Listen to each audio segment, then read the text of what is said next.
Imagine a land of golden beaches and endless sunshine. Australia, the lucky country. But flip the coin, and you'll find a dark side. A web of families who built empires on lies, drugs, and fear. These aren't just gangs, they're dynasties. Passed down like family recipes, but instead of love, it's loaded guns and hidden cash. Together, they control billions. That's more money than some Aussie towns see in a lifetime. They buy houses, cars, even legit businesses to hide their dirt. And the crazy part? Many still walk free, whispering deals in backrooms. Governments chase shadows, but these families own the night. In this countdown, we reveal the top 5 richest criminal family dynasties in Australia. From Melbourne alleys to Sydney streets, their stories will shock you. Buckle up, number 5 starts small, but wait till you see number 1. You won't believe how deep it goes. Number 5. The Pettingill family. Net worth, $50 million. Kath Pettingill started it all in the tough streets of Melbourne. Born in 1935, she was a single mom in a world of hard knocks. Like many poor families back then, they scraped by. But Kath turned pain into power. In the 1960s, she built a crew around her kids and grandkids. It was legit at first, small jobs, odd hustles. But soon, it flipped to crime. The Pettingills became kings of the Underworld in Richmond and Brunswick. Here's where it gets dark. Their main game? Drugs and armed robberies. They smuggled heroin from Asia, selling it in quiet deals at pubs and parks.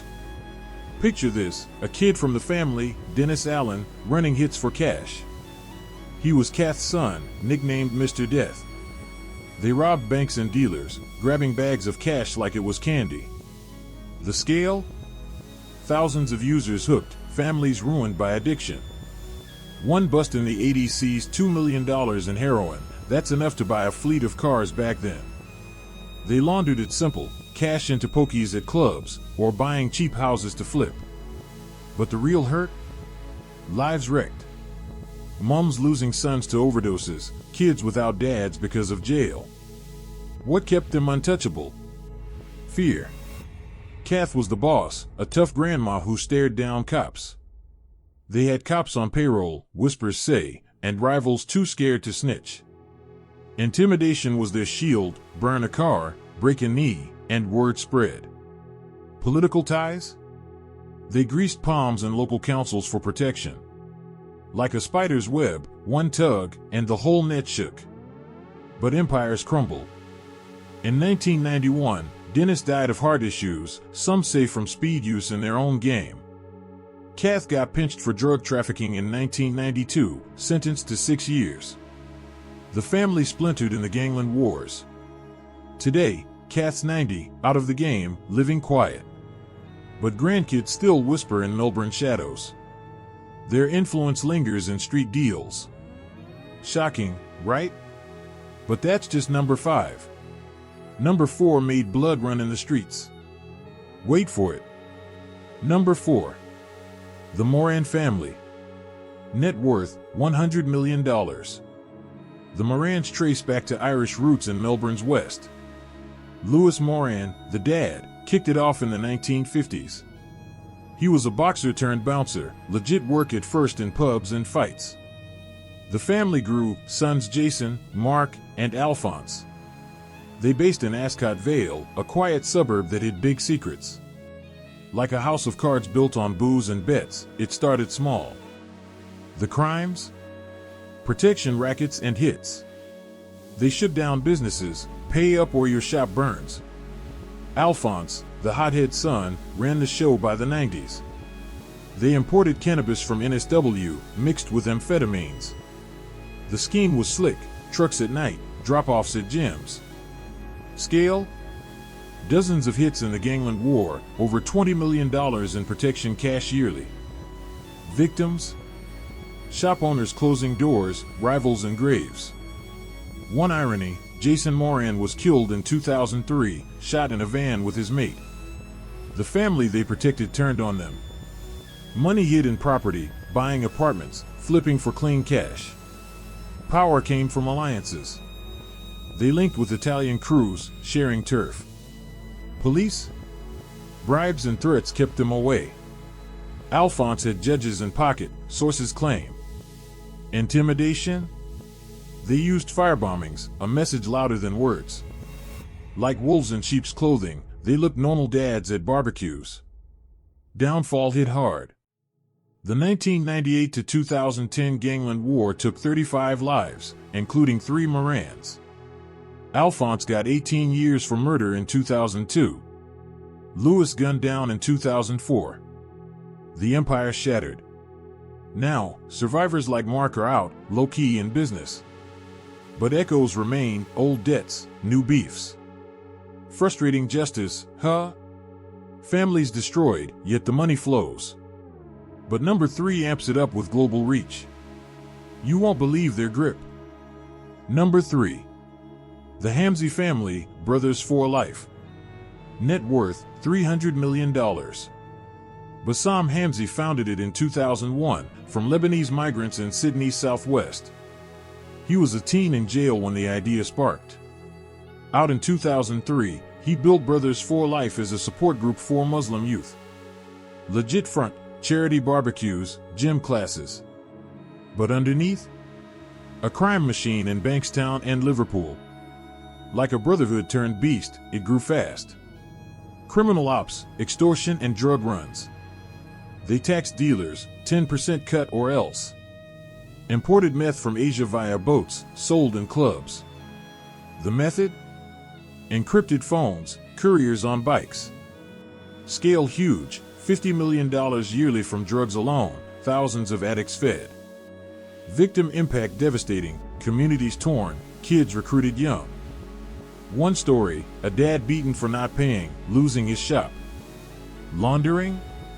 Car yards and kebab shops, dirty cash into clean sales. Protection? Bikie gangs like Comanchero as allies. Bassam had politicians lobbied for reform.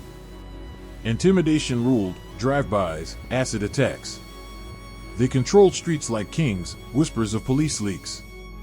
External factors shaped them, migration waves brought loyal kin. Caught in 2011 raids, 20 arrested. Bassam got 21 years for shooting in 2019. The group splintered, but offshoots thrive. Current status, Bassam and Supermax, family and legit trades. But influence? New wars with rivals. Escalating stakes, this crew made cities bleed. Remember the Morans? This makes them look like kids. But number 2 is colder, richer. Hold on. Number 2. The Alameddine family. Net worth, $1 billion. From Lebanese roots in the 1970s, the Alameddines settled in Sydney's west. Grandpa started with import shops, olives, clothes. Legit business in Granville. But by the 90s, sons like Talal turned it criminal. The dynasty? Brothers and cousins, blood thick as thieves. Like a family tree with roots in dirt, it spread. Crimes, drug importation and laundering. Cocaine from South America, hidden in shipping containers. They ran tomatoes, code for coke bricks. Scheme, mules swallow packets, flights to Sydney. Scale massive, $200 million haul seized in 2023 alone. Victims? Addicts in suburbs, borders corrupted. Irony, legit shops sold halal meat upstairs, drugs below. Money trail, billions washed through real estate, apartments in Dubai, cars in Sydney. Enough to buy every house in a small town. Untouchable how? Networks with cops and polys, donations for favors. Intimidation, feuds with Hamzys led to 20-plus shootings since 2018. They own the night, sources say. Downfall, 2024 raids nabbed $10 million frozen. Talal killed in 2023 hit. Ongoing trials in 2025. Current, survivors rebuild quiet, but whispers of comeback. Justice half done, money hides deep. Shocking stat, one bust equaled a year's wage for 1,000 Aussies. But that pales to number 1. This dynasty rules from Calabria to the coast. Get ready. Number 1. The Barbaro family Ndrangheta dynasty. Net worth $4 billion. It began in 1922, Calabrian migrants fleeing poverty.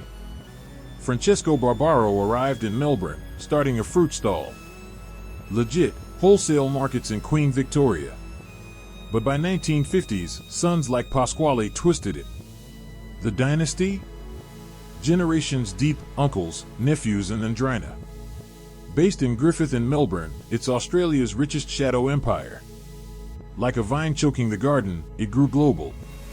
The operations? Massive cocaine trade. They import tons from Italy via fishing boats off WA. Scheme, hide in fruit crates, tomatoes masking tons of coke. Scale insane, $1 billion yearly, controlling 30% of Aussie coke market. Victims, thousands hooked, cartels war in streets. Human cost, one bust freed 500 kilograms, enough for a city high. Secondary, extortion in construction, laundering via wineries. Money hides in Swiss banks, Aussie farms, $500 million seized in 2025 ops. Power?